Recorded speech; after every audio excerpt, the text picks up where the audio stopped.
2006년 3월 14일 처갓집에 농사일을 거들어 주려고 온 옆 마을 주민은 밭일을 하던 도중 갈증을 느껴 마을 사람들이 식수로 사용하던 우물물을 마시러 갔습니다. 그러나 그날은 평소와 달리 우물물이 잘 나오지 않았다고 합니다. 심지어 머리카락 같은 이물질도 보였습니다. 그는 무언가 우물 입구를 막고 있다는 생각에 우물 뚜껑을 열기로 마음을 먹습니다. 그리고 나무로 된 뚜껑을 열고 안을 들여다본 순간 그는 소스라치게 놀랍니다. 우물 안에는 긴 머리를 풀어헤친 알몸 상태의 젊은 여성 사체가 있었던 것입니다.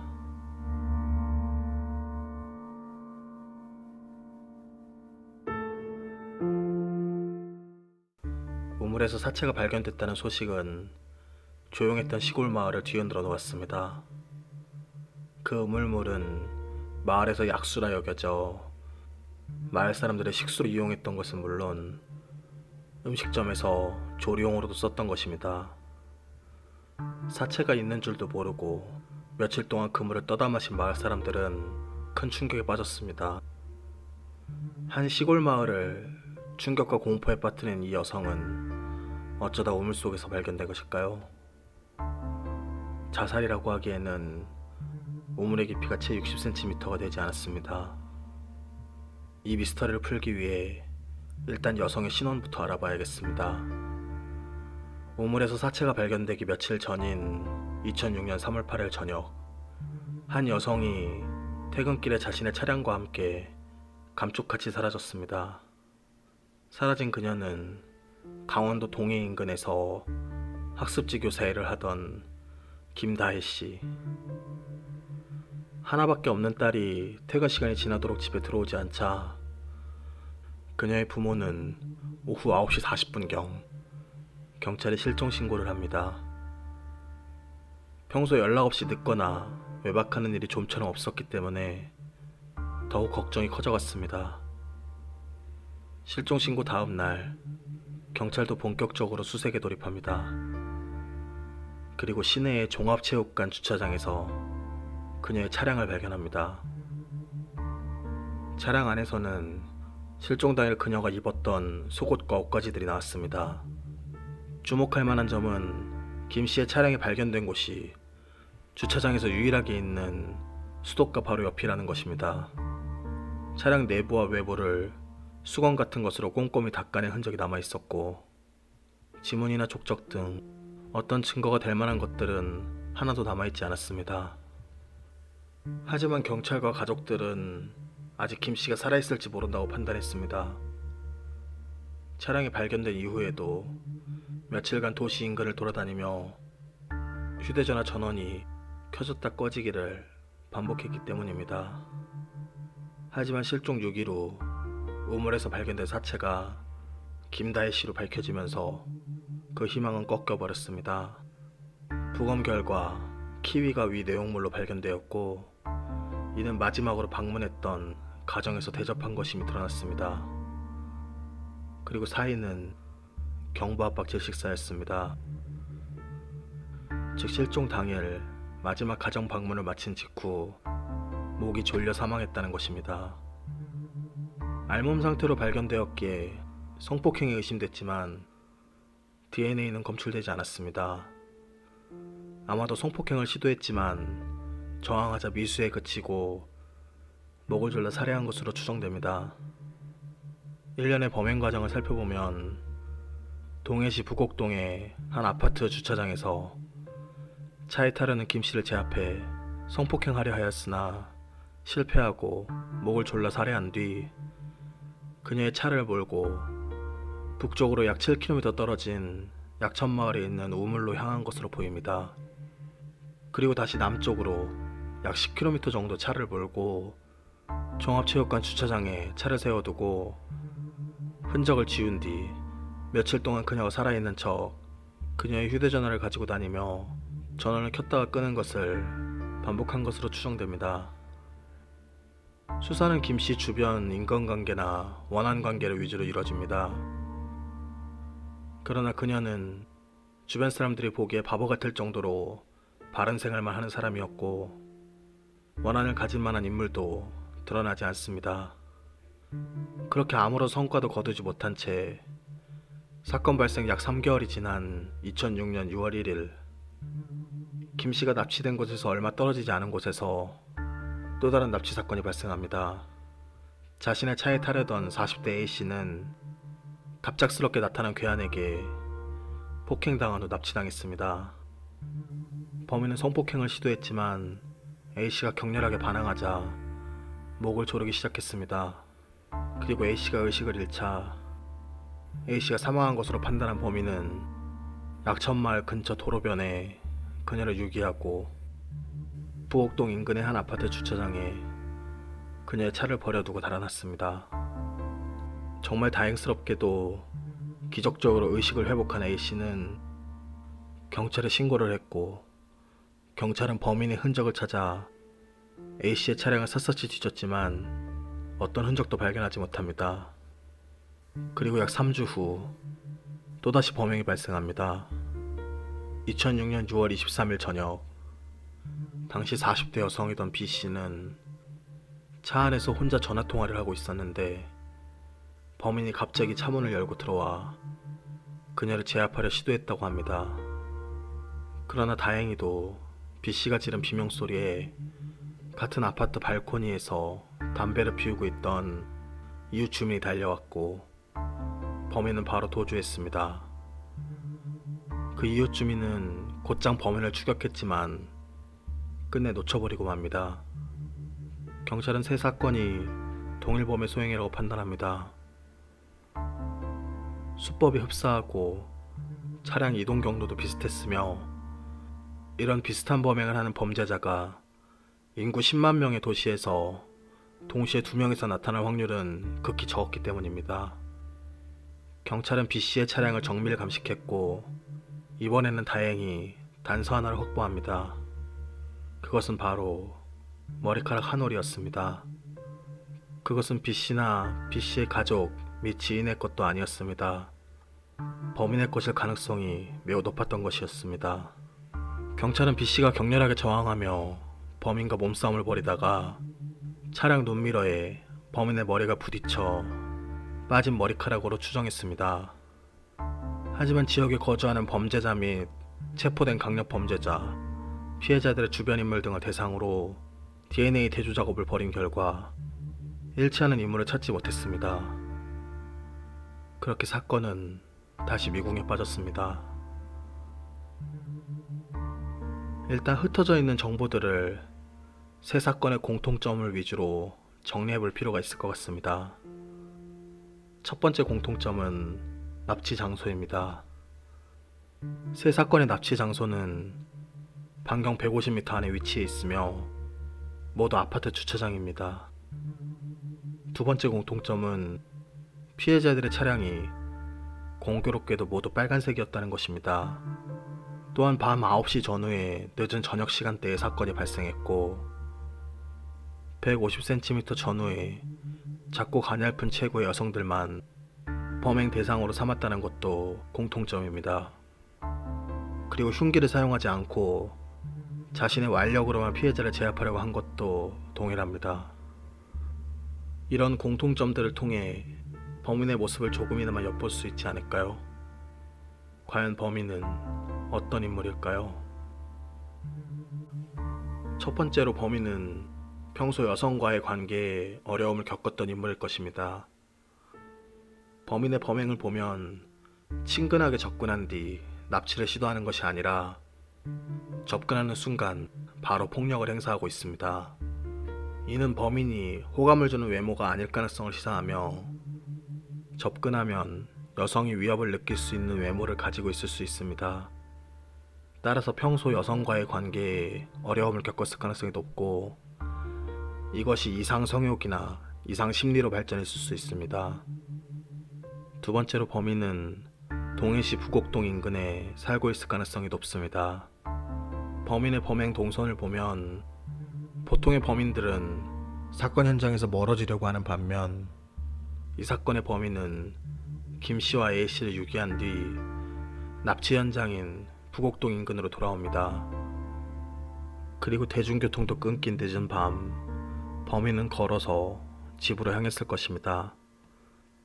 즉, 첫 번째 사건 차량 발견 장소인 종합체육관 주차장과 두 번째 사건 차량 발견 장소인 부곡동 인근 아파트 주차장 사이 그 어딘가에 범인이 살고 있을 가능성이 매우 높습니다.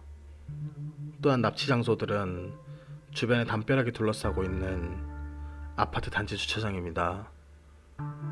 즉, 애초에 그곳에 대기하고 있지 않은 이상 피해자의 동선을 알 수가 없는 구조입니다. 그런데 낯선 차량이나 아파트 주민이 아닌 낯선 사람이 주차장에서 오래 대기하고 있었다면 사건 조사 때 목격자 진술이 있었을 것입니다. 하지만 그런 인물에 대한 제보가 없었던 것으로 보아 범인은 집 안에서 밖을 내다보면 납치 현장이 보이거나 주차장에 대기하고 있어도 이상함을 느낄 수 없는 동네 주민이었을 가능성이 높습니다. 즉, 범인은 생각보다 매우 가까이에 있었을 가능성이 높은 것입니다. 세 번째로 범인은 약천 마을을 알고 있는 사람입니다. 약천 마을 안에 있는 우물로 가는 길에는 안내 표지판 하나 없습니다. 즉, 약천 마을 주변의 지리를 알지 못하면 찾아올 수가 없는 곳입니다. 약천 마을의 우물은 수백 년 된 것으로 유명한 관광지는 아니지만 주변 도시 학교에서 단체 관광으로 종종 오는 곳이라고 합니다. 하지만 학창시절 한두 번 와본 것만으로 안내 표지판도 없는 곳을 찾아올 만큼 지리 감각을 습득할 수 있었을까요? 우리들도 다 경험해봤지만 현장학습 같은 것을 갈 때 가는 길을 유심히 보고 외우는 경우는 거의 없으니까 말이죠.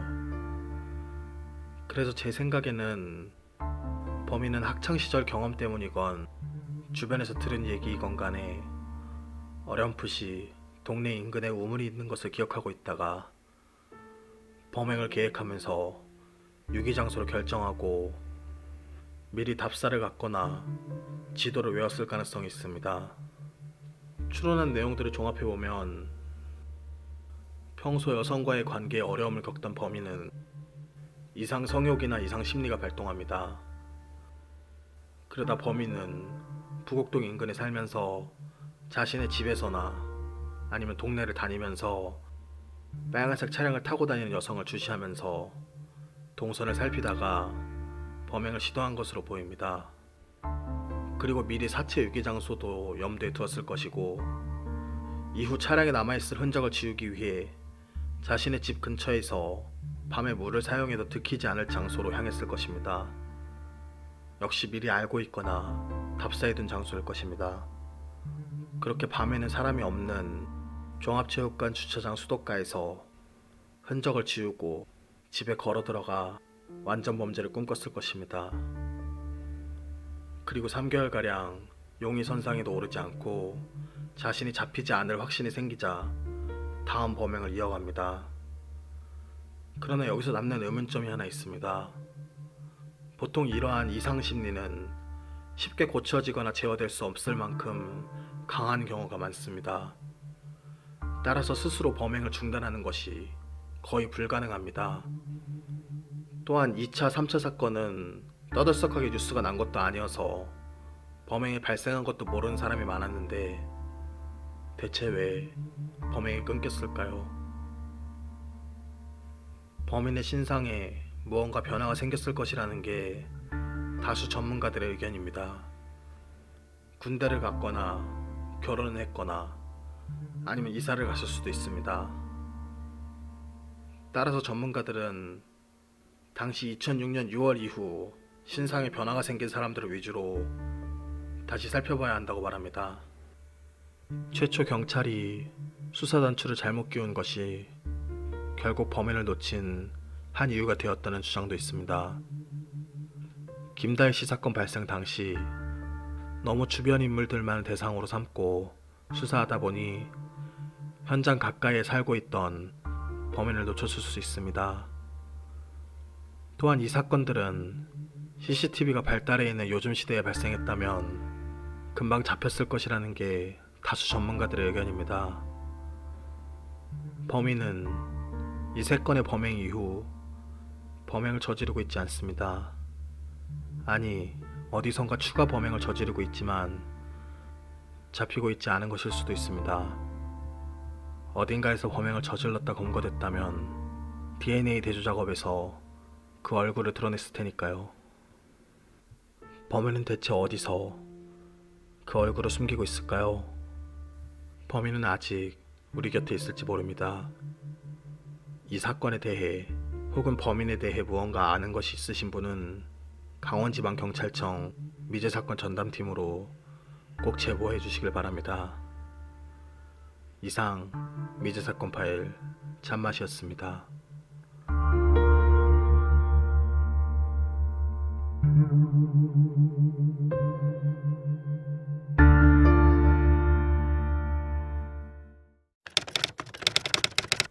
앞서 본문에서의 추론들은 전문가들의 의견이 대체로 일치한 것들을 이야기했던 것이고, 뒷이야기에서는 의견이 분분한 것들에 대해 이야기해보고자 합니다.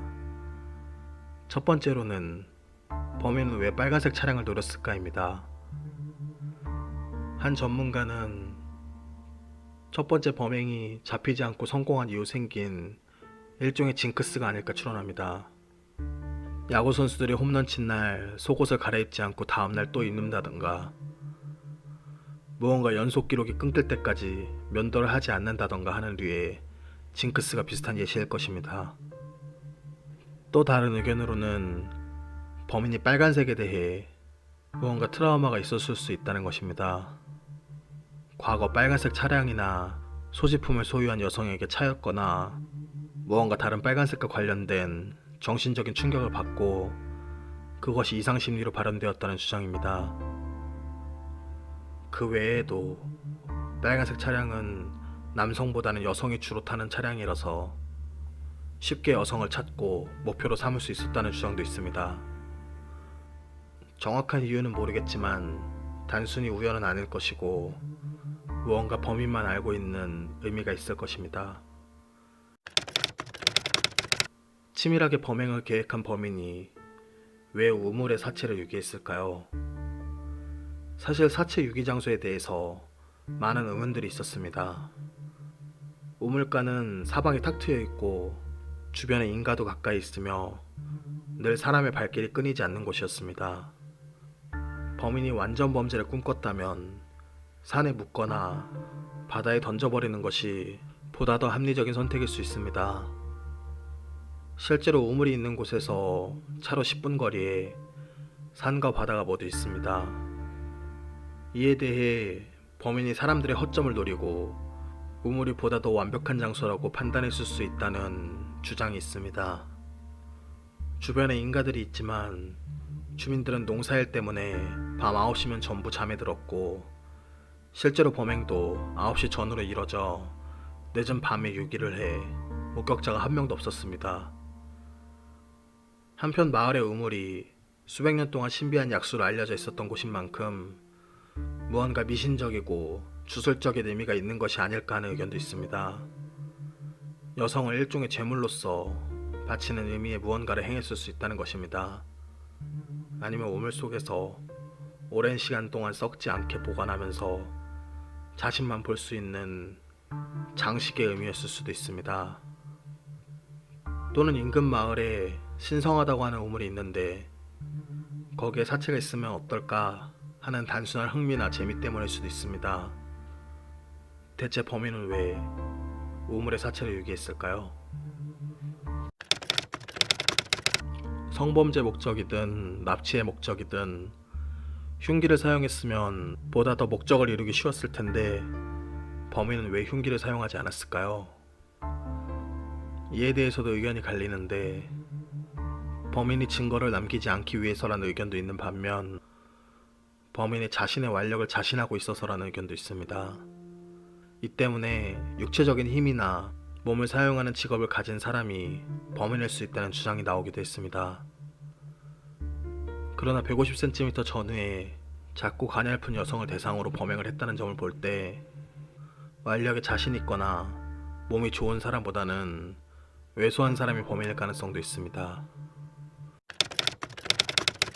2006년 당시 범인의 나이는 어느 정도였을까요? 피해자와 목격자는 30대 후반에서 40대 정도로 보인다고 진술했습니다. 그러나 전문가들 중에는 범인이 20대이지 않을까 하는 의견도 꽤 많았습니다. 저도 범인은 2006년 당시 20대이지 않았을까 생각합니다. 범인이 혼자 사는 사람이었다면 범행 후 멀리 도망간 이후에 더 확실하게 차량을 유기하고 외박을 한 뒤 유유히 집에 돌아왔을 수 있습니다. 그러나 실제 범인은 납치 현장 인근으로 다시 돌아왔고, 이는 부모님을 비롯한 가족과 함께 사는 사람이고 집을 비우면 이상하게 여길 것이기 때문에 무슨 수를 써서든 집에 들어가려고 노력한 것이 아닐까 하는 추론을 할 수 있습니다.